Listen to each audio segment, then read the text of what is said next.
ಪ್ರಿಯ ಜನರೇ, ದೇವರ ವಾಕ್ಯವನ್ನು ಆಲಿಸೋಣ ಮತ್ತು ಶೇರ್ ಮಾಡೋಣ. 1 ಅಧ್ಯಾಯ 10ನೇ ವಾಕ್ಯ. ಈ ಅಧಿಕಾರಗಳಿಂದ ವಿಶಾಲತೆಯ ಬೇರೊಂದು ಚಿಗುರಿಕೊಂಡಿತ್ತು. ಅವನೇ ಅಂತಿಯೋಕ ಎಪಿಫಾನೆಸ್ ಎಂಬುವನು. ಇವನು ಅಂತಿಯೋಕ ಎಂಬ ರಾಜನ ಮಗ. ರೋಮ್ ನಗರದಲ್ಲಿ ಒತ್ತೆಯಾಳಾಗಿ ಬಿದ್ದಿದ್ದ ಗ್ರೀಕ್ ರಾಜ್ಯದ 137ರಲ್ಲಿ ಇವನು ಪಟ್ಟಕ್ಕೆ ಬಂದ. ಆ ದಿನಗಳಲ್ಲಿ ಧರ್ಮಶಾಸ್ತ್ರವನ್ನು ಮೀರಿ ನಡೆಯುತ್ತಿದ್ದ ಕೆಲವರು ಇಸ್ರೇಲಿನಲ್ಲಿ ತಲೆ ಎತ್ತಿಕೊಂಡರು.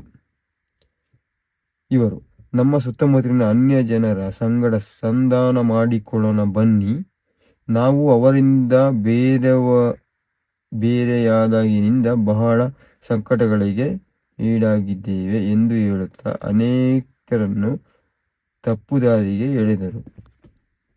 ಪ್ರಿಯ ಜನರೇ, ನಾವು ಬೇರೆಯವರಿಗೆ ದೇವರ ವಾಕ್ಯವನ್ನು ಹೇಳುವಾಗ ಧರ್ಮಶಾಸ್ತ್ರವನ್ನು ಮೀರಿ ನಡಿಬಾರದು ಪ್ರಿಯರೇ.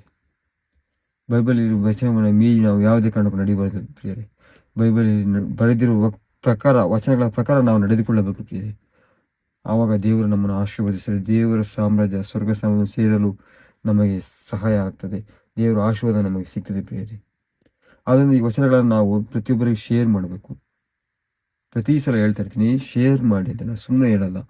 ಪ್ರತಿ ಸಲ ಶೇರ್ ಮಾಡಿ ಅನ್ನೋದು ಒಂದು ಶೇರ್ ಮತ್ತು ಲೈಕ್ಸು ವ್ಯೂಸಿಗೋಸ್ಕರ ಅಲ್ಲ.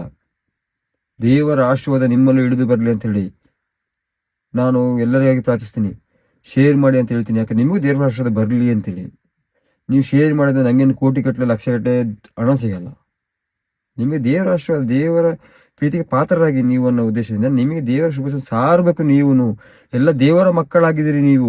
ನಾವೆಲ್ಲ ದೇವರ ಮಕ್ಕಳಾಗಿದ್ದೀವಿ ಅನ್ನೋ ಉದ್ದೇಶಕ್ಕೆ ನಾನು ನಿಮಗೆ ಶೇರ್ ಮಾಡಿ ಅಂತ ಬೇಡ್ಕೊಳ್ತಾ ಇದ್ದೀನಿ.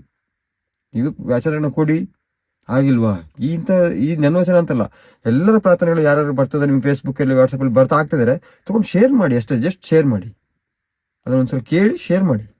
ದೇವರ ಆಶೀರ್ವಾದ ನಿಮಗೆ ಸದಾ ಇರ್ತದೆ. ಈ ವಾಕ್ಯವನ್ನು ಕೇಳುವಂಥ ಪ್ರತಿಯೊಬ್ಬರ ಮೇಲೆ ಯೇಸು ಶಕ್ತಿ ಹಿಡಿದು ಬರಲಿ. ಹಲ್ಲೆಲೂಯಾ.